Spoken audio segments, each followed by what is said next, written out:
Audio Jungle.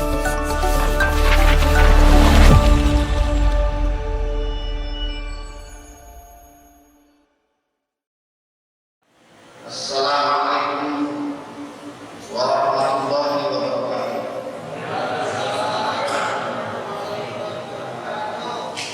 Alhamdulillah wa syukurillah wa ni'matillah wa la hawla wa la quwwata illa billah.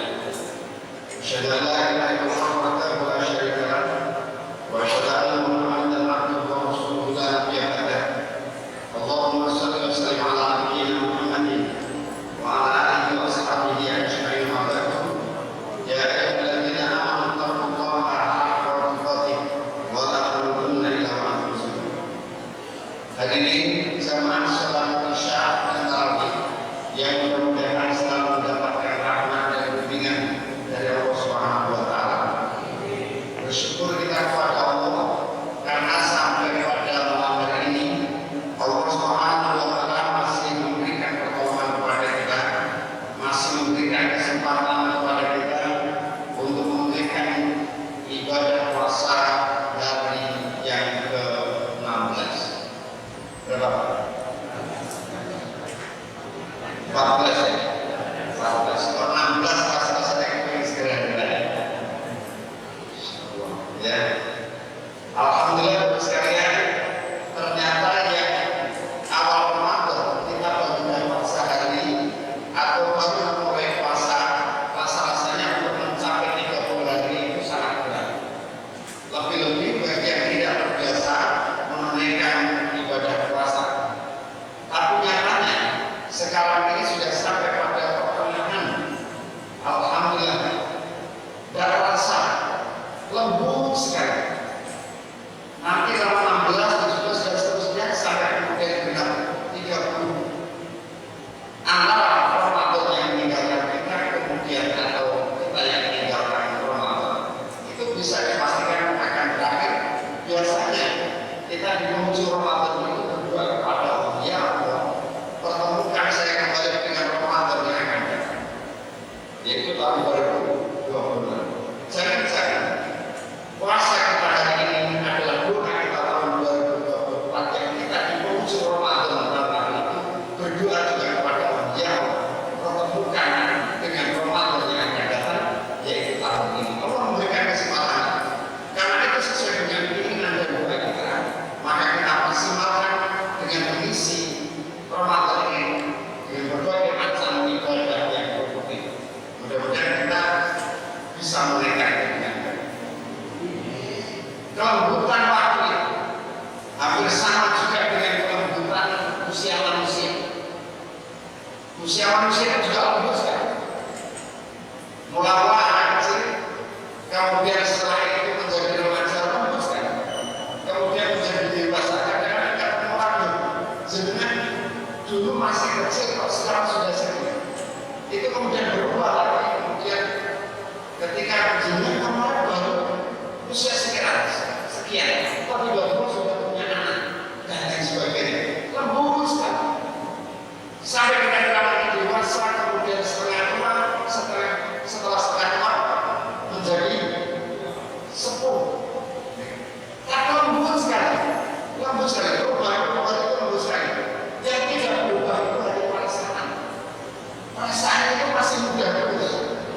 Kalau ingin membuktikan, tanya saja orang yang sudah usia kira-kira saja 90 tahun, yang sudah pakai tongkat lama ditinggal di sini, lalu sampaikan, Pak, ini ada gadis usianya 25 tahun, cantik, menyukai kakek.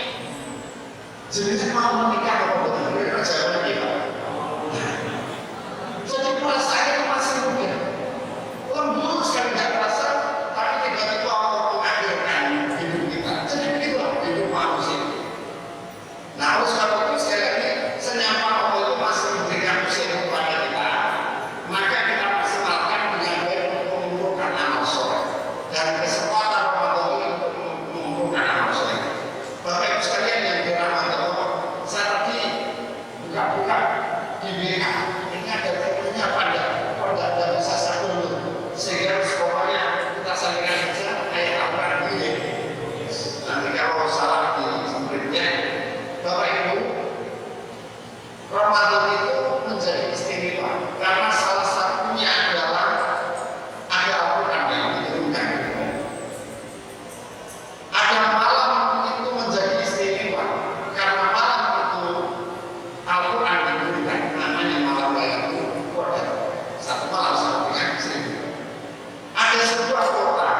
yang kota dulunya ada biasa-biasa lalu menjadi berharga sekali dan banyak orang berkeinginan di sana, yaitu kota Mekah. Kenapa menjadi istimewa?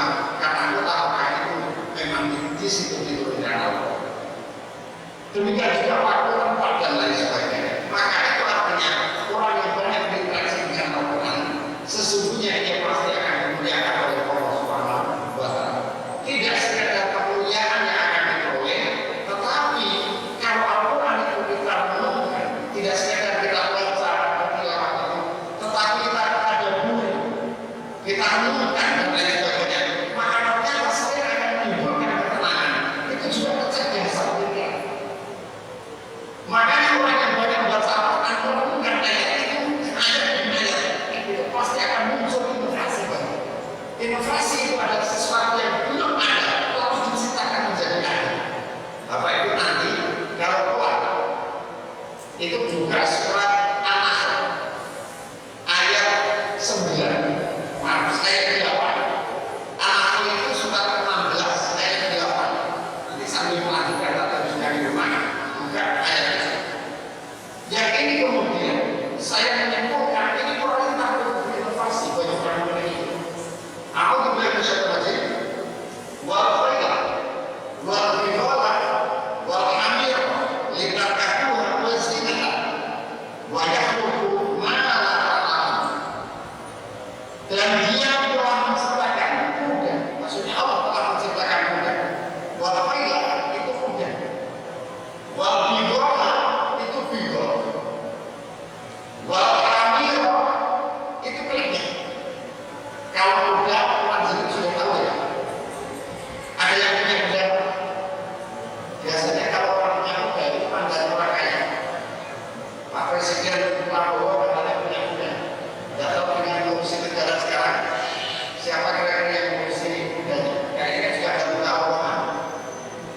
Ada buka lowongan. Ya ada ini saya kira. Kemudian bibol itu apa? Kalau kuda kita juga punya paham. Kuda, kemudian keledai kita tahu. Pertanyaannya adalah bibol itu tindakan apa di dalamnya? Nah, jadi betul. Bibol itu adalah perkawinan silat antara kuda dengan keledai sehingga lahirlah bibol. Jadi bibol itu hasil dari perkawinan silat antara kuda dengan keledai menghasilkan bibol. Bagaimana jenisnya?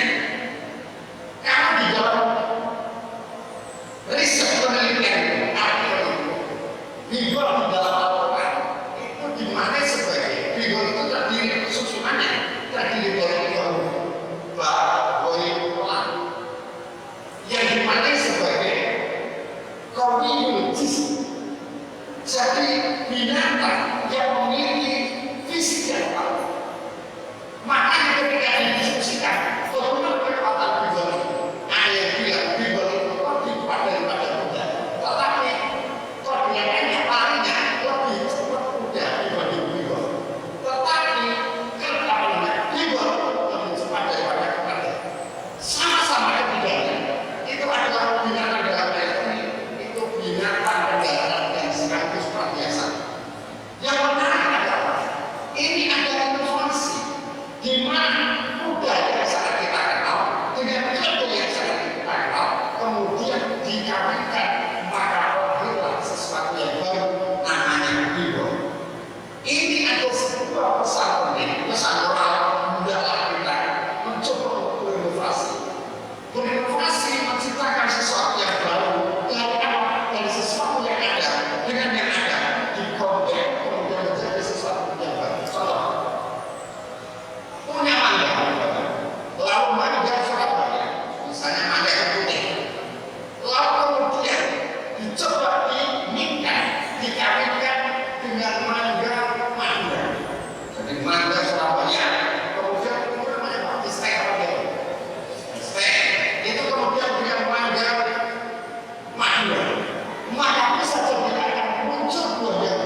bisa